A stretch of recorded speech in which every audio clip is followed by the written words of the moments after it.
Hi all welcome back to my channel.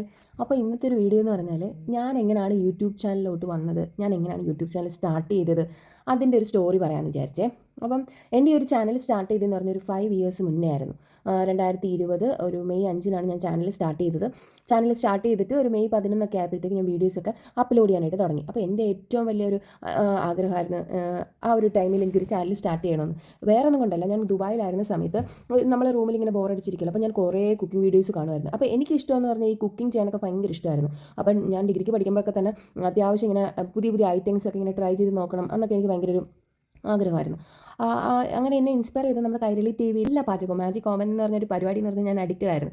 അവരവിടെ ഉണ്ടാക്കുന്ന ആ ഓരോ ഐറ്റംസ് ഞാൻ വീട്ടിലിങ്ങനെ ട്രൈ ചെയ്തിരിക്കും. ചിലതൊക്കെ ഫ്ലോപ്പ് ആവും, പക്ഷേ എന്തോ എനിക്ക് അതിനോട് ഭയങ്കര പാഷനായിരുന്നു കേട്ടോ. കൊള്ളാമെന്നെങ്കിലും അതിൽ കൊള്ളത്തില്ലെങ്കിലും ഈ പുതിയ ഐറ്റങ്ങൾ എനിക്ക് ട്രൈ ചെയ്ത് നോക്കാൻ ഭയങ്കര ഇഷ്ടമായിരുന്നു.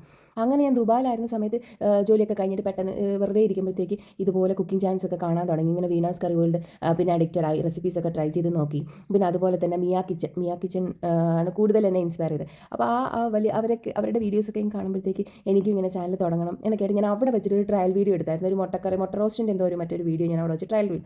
പക്ഷേ അന്നത്തെ നമുക്ക് ട്രൈപോഡോ സംഭവങ്ങളൊന്നും ഇല്ലല്ലോ. നമ്മൾ കൈ കൊണ്ടൊരു വീഡിയോ എടുത്തത് ഷേക്കായി. അത് ഞാൻ ഹസ്ബൻഡ് ഡ്യൂട്ടി കഴിഞ്ഞ് വന്നപ്പോൾ ഞാൻ പുള്ളിയെ കാണിച്ചു, ഇതെങ്ങനെയുണ്ട് കൊള്ളാം. അപ്പോൾ പുള്ളിയാരും കുറച്ചും കൂടെ എഡിറ്റിംഗ് സ്റ്റൈലൊക്കെ ഒന്ന് മാറ്റുവാണെങ്കിൽ കുഴപ്പമൊന്നുമില്ല. പിന്നെ നമുക്ക് ഇതിനെപ്പറ്റി അറിയത്തില്ലല്ലോ, എങ്ങനെയാണ് ക്യാമറ സെറ്റ് ചെയ്യേണ്ടതെന്നും അങ്ങനെയൊന്നും അറിയത്തില്ല. ജസ്റ്റ് ഒരു കൈ കൊണ്ട് ഫോൺ പിടിച്ച് ഒരു വേണ്ടി കുക്ക് ചെയ്തു, അങ്ങനെയൊക്കെ ഞാൻ.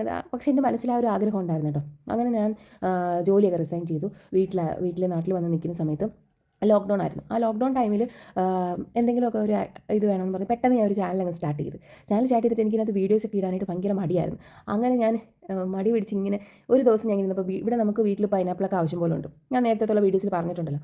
അപ്പോൾ എന്നും ഈ പൈനാപ്പിൾ ജ്യൂസ് കടിച്ച് ഞങ്ങളങ്ങ് മടുത്ത്. അപ്പോൾ ഞാനൊരു പുതിയ റെസിപ്പി ഉണ്ടാക്കി, അതായത് പൈനാപ്പിൾ ഹൽവ എൻ്റേതായിട്ടുള്ള രീതിയിൽ അങ്ങ് ഉണ്ടാക്കി. അപ്പോൾ ഞാൻ ചുമ്മാ കൈ കൊണ്ട് തന്നെ ജസ്റ്റ് കയ്യിൽ പിടിച്ചുകൊണ്ട് തന്നെ ഒരു വീഡിയോ അങ്ങ് എടുത്തു. അപ്പം അത് അത്യാവശ്യം ഷേക്കൊന്നും ഇല്ലായിരുന്നു, കുഴപ്പമില്ലാതെ. അതായിരുന്നു എൻ്റെ ഫസ്റ്റ് വീഡിയോ കേട്ടോ. അങ്ങനെ അത് ഞാൻ എന്ത് ചെയ്തു, അപ്ലോഡ് ചെയ്തതിന് ശേഷമാണ് ഹസ്ബൻഡ് എല്ലാം അറിഞ്ഞ് ചാനൽ തുടങ്ങിയിട്ട് ചോദിച്ചിട്ടുണ്ടെങ്കിൽ പുള്ളി പറഞ്ഞു, നിൻ്റെ ഇഷ്ടം പോലെ എന്ത് വേണമെങ്കിലും ചെയ്യാം, നിനക്ക് നന്നായിട്ട് തോന്നുന്ന കാര്യങ്ങളാണ് ചെയ്യാമെന്ന് പറഞ്ഞു. പുള്ളി ഭയങ്കര സപ്പോർട്ടാണ് കേട്ടോ. ഇതുവരെ എനിക്ക് ഭയങ്കര സപ്പോർട്ടാണ്.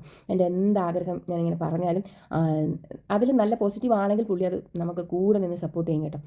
അങ്ങനെ ഞാൻ ചാനൽ സ്റ്റാർട്ട് ചെയ്തിട്ട് ഒരു ആഴ്ചയ്ക്കുള്ളിൽ തന്നെ 100 സബ്സ്ക്രൈബേഴ്സായി. അത് ഞാൻ ഒരു പ്രൊമോഷനോ ഇതുപോലെ നമ്മൾ വാട്സപ്പിലൂടെ ലിങ്ക് ഷെയർ ചെയ്യുകയോ അങ്ങനെയൊന്നുമില്ല. ജസ്റ്റ് വീഡിയോ ഇട്ടപ്പോൾ തന്നെ അതങ്ങ് ക്ലിക്കായി. ഒരാഴ്ചക്കുള്ളിൽ തന്നെ 100 സബ്സ്ക്രൈബറായി. 100 സബ്സ്ക്രൈബർ എന്ന് പറഞ്ഞാൽ എൻ്റെ ജീവിതത്തിൽ ഭയങ്കര സന്തോഷമായിട്ടുള്ള ദിവസമായിരുന്നു 100 സബ്സ്ക്രൈബറായത്. അന്ന് എനിക്ക് ഭയങ്കര സന്തോഷമായിരുന്നു. കാര്യം നമ്മൾ ആരറിയാനാ, നമ്മളൊരു വീട്ടിലിരിക്കുന്നു, ജസ്റ്റ് കുക്ക് ചെയ്തിടുന്നു.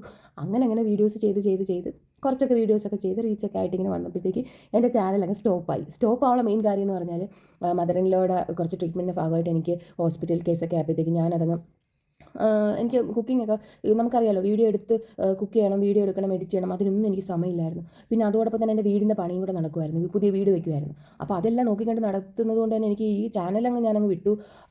ചാനലിങ്ങനെ വീഡിയോസ് പിന്നെ വല്ലപ്പോഴും ഇടയ്ക്ക് എന്തെങ്കിലും ഒരു വീഡിയോസൊക്കെ ഇടുമായിരുന്നു. അന്നൊക്കെ ലോങ് വീഡിയോസ് ആയിരുന്നു കേട്ടോ, നമുക്ക് ഷോർട്സ് ഒന്നും ഇല്ലായിരുന്നു. അങ്ങനെ ഇടയ്ക്ക് വർഷത്തിൽ 1-2 വീഡിയോസൊക്കെ ഇങ്ങനെ ഇടുമായിരുന്നു.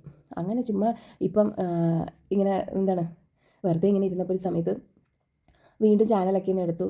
നമുക്കൊരു എന്താണ് ആ ഒരു പാഷൻ ഉണ്ടല്ലോ, എന്തായാലും കുക്ക് ചെയ്യണമെന്നുള്ളൊരു പാഷൻ ഉണ്ടല്ലോ. അങ്ങനെ ഞാൻ ജസ്റ്റ് ഇങ്ങനെ വീണ്ടും റീസ്റ്റാർട്ട് ചെയ്തതാണേ. അതാണ് എൻ്റെ ഒരു യൂട്യൂബ് ജേർണി എന്ന് പറയുന്നത്. ഞാനിപ്പോൾ ഈ ഒരു വീഡിയോ ചെയ്യുന്നതെന്ന് വെച്ചാൽ, നിങ്ങളിൽ ആരെങ്കിലും, നമുക്ക് എല്ലാ ആൾക്കാർക്കും എന്തെങ്കിലും ഒരു ടാലൻറ്റ് നമ്മുടെ ഉള്ളിൽ കാണും.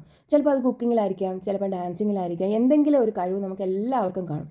അപ്പോൾ നിങ്ങൾക്ക് ഇതുപോലെ ചാനലൊക്കെ തുടങ്ങുന്നെങ്കിൽ ഒരു മോട്ടിവേഷൻ ആയിക്കോട്ടെ. കാര്യം നമുക്കിപ്പോൾ എനിക്ക് തന്നെ ഇപ്പോൾ ഒത്തിരി സബ്സ്ക്രൈബേഴ്സൊന്നും ഇല്ല, കുറച്ച് പേരേ ഉള്ളൂ. പക്ഷേ എനിക്ക് ആ ഉള്ളത് മതി. ഞാൻ അതിൽ ഭയങ്കര സാറ്റിസ്ഫൈഡ് ആണ്. ഞാൻ കുക്ക് ചെയ്യുന്നാലും അല്ലെങ്കിൽ എന്തെങ്കിലും എൻ്റെ ഇതുപോലത്തുള്ള ബ്ലോഗ്സ് കാണാനായിട്ടൊരു 10 പേരുണ്ടെങ്കിലും അതെനിക്ക് ഭയങ്കര സന്തോഷമായിട്ടുള്ള കാര്യങ്ങളാണ്. അങ്ങനെ ഞാൻ ഇപ്പോൾ ഡെയിലി വീഡിയോസൊക്കെ ഇടാൻ ശ്രമിക്കുന്നുണ്ട് കേട്ടോ. ഇപ്പോൾ ഈ ഒരു വെക്കേഷൻ ടൈമിൽ കുറച്ച് എനിക്ക് ഓവർ തിങ്കിങ്ങും മെൻ്റൽ സ്ട്രെസ്സും ഒക്കെ കുറച്ച് പ്രശ്നങ്ങൾ എൻ്റെ ലൈഫിൽ ഒത്തിരി പ്രശ്നങ്ങൾ ഇതുണ്ടായിരുന്നു, അസുഖങ്ങളൊക്കെ തന്നെ ആയാലും. അപ്പം അതൊക്കെ ഒന്ന് മാറ്റി എനിക്കൊരു എൻ്റർടൈൻമെൻറ്റ് കാര്യം ഇങ്ങനെയുള്ള കാര്യത്തിനകത്തോട്ട് ഞാനിങ്ങനെ എൻഗേജ്ഡ് ആയിട്ടിരിക്കുന്ന സമയത്ത് എൻ്റെ മറ്റുള്ള കാര്യങ്ങളെല്ലാം ഞാനങ്ങ് മറക്കുകയാണ്. അപ്പം നമുക്കൊരു എന്താണ്, നമ്മൾ സെൽഫ് മോട്ടിവേറ്റഡ് ആവുകയാണ്. നമുക്ക് ഇന്നത് ചെയ്യണം, നെക്സ്റ്റ് വീഡിയോയിൽ ഇത്ര അപ്ഡേറ്റ്സ് കൊടുക്കണം, അല്ലെങ്കിൽ ഇന്ന റെസിപ്പീസ് ചെയ്യണം എന്നൊക്കെ നമുക്ക് തന്നെ ഒരു ഐഡിയാസ് ഉള്ളിൽ വരും. അതിനുശേഷം നമുക്കിത് എഡിറ്റ് ചെയ്യണം, വോയിസ് ഓവർ കൊടുക്കണം. അതെല്ലാം ചെയ്ത് കഴിയുമ്പോഴത്തേക്ക് നമ്മളുടെ ആ ഒരു സ്ട്രെസ് അങ്ങ് കുറയാണ്. എന്നെ സംബന്ധിച്ചോളം ഞാൻ ഭയങ്കര ഹാപ്പി ആയിട്ടിരിക്കുന്ന പേഴ്സണാണ്. എപ്പോഴും എനിക്ക് സന്തോഷത്തോടെ ഇരിക്കാനാണ് താല്പര്യം. എപ്പോഴും ചിരിച്ച് കളിച്ച് അങ്ങനെ ഭയങ്കര ഹാപ്പി ആയിട്ടോ. എൻ്റെ ഒരു ചാനൽ ഇപ്പോൾ 100 പേര് കണ്ട ഒരു വീഡിയോ ലോങ് വീഡിയോ ഒരു 100 പേരെങ്കിലും കാണുന്നതെന്ന് വെച്ചാൽ എനിക്ക് ഭയങ്കര സന്തോഷമാണ്. അപ്പോൾ ഞാൻ ഇതിനൊക്കെ വീഡിയോസൊക്കെ കണ്ടിന്യൂ ചെയ്യും. അതുപോലെ നമ്മുടെ ചാനലിലൂടെ വെയിറ്റ് ലോസൊക്കെ സ്റ്റാർട്ട് ചെയ്യണം, വെയിറ്റ് ലോസ് റെസിപ്പീസൊക്കെ കൊണ്ടുവരുന്നത് ഭയങ്കര ആഗ്രഹം. കാരണം ഞാൻ കുറച്ച് നാളായിട്ട് എൻ്റെ സർജറിക്ക് ശേഷം ഞാൻ നന്നായിട്ട് വെയിറ്റ് ലോസ് ചെയ്യുന്നുണ്ട്. ഇപ്പോൾ ഇടയ്ക്ക് ഇച്ചിരി ഒരു ബ്രേക്കൊക്കെ വന്നിട്ടുണ്ടായിരുന്നേ ഹസ്ബൻഡ് വന്നപ്പോഴത്തേക്കൊക്കെ. അപ്പം അങ്ങനെയുള്ള റെസിപ്പീസൊക്കെ ചെയ്യണമെന്ന് എനിക്ക് ഭയങ്കര ആഗ്രഹം. ഞാൻ ട്രൈ ചെയ്തത് ആർക്കെങ്കിലും ഒരാൾക്ക് ഉപകാരം ആവട്ടെ, അങ്ങനെ ഞാൻ ട്രൈ ചെയ്ത റെസിപ്പീസൊക്കെ നിങ്ങളുടെ മുന്നിൽ എത്തിക്കുന്നതായിരിക്കും. അങ്ങനെ എന്താണ് നമ്മുടെ ചാനൽ ഇനി മാക്സിമം ഞാൻ വീഡിയോസൊക്കെ ഇടാൻ ശ്രമിക്കാം. പിന്നെ എന്താണ് ഇത്രയൊക്കെ ഉള്ളൂ. അപ്പോൾ നിങ്ങളിൽ ആരെങ്കിലുമൊക്കെ ചാനലൊക്കെ സ്റ്റാർട്ട് ചെയ്യണം, അല്ലെങ്കിൽ വേറെ എന്തെങ്കിലുമൊക്കെ ആക്ടിവിറ്റീസ് ചെയ്യണം, ഒന്നിനും മാറ്റി വെക്കേണ്ട. പെട്ടെന്ന് തന്നെ എന്താണ് ചാനൽ സ്റ്റാർട്ട് ചെയ്തോ, സെൽഫ് മോട്ടിവേറ്റഡ് ആയിട്ടിരിക്കുക, സെൽഫ് റെസ്പെക്റ്റ് കൊടുക്കുക, സെൽഫ് ലവ് കൊടുക്കുക. നിങ്ങൾക്ക് എന്താണ് എല്ലാ നന്മകളും വരട്ടെ. ഈ എൻ്റെ ഒരു ചെറിയൊരു മോട്ടിവേഷൻ വീഡിയോ ആണ്. അപ്പോൾ എല്ലാവർക്കും നല്ലൊരു ദിവസം ആശംസിക്കുന്നത്. ബൈ.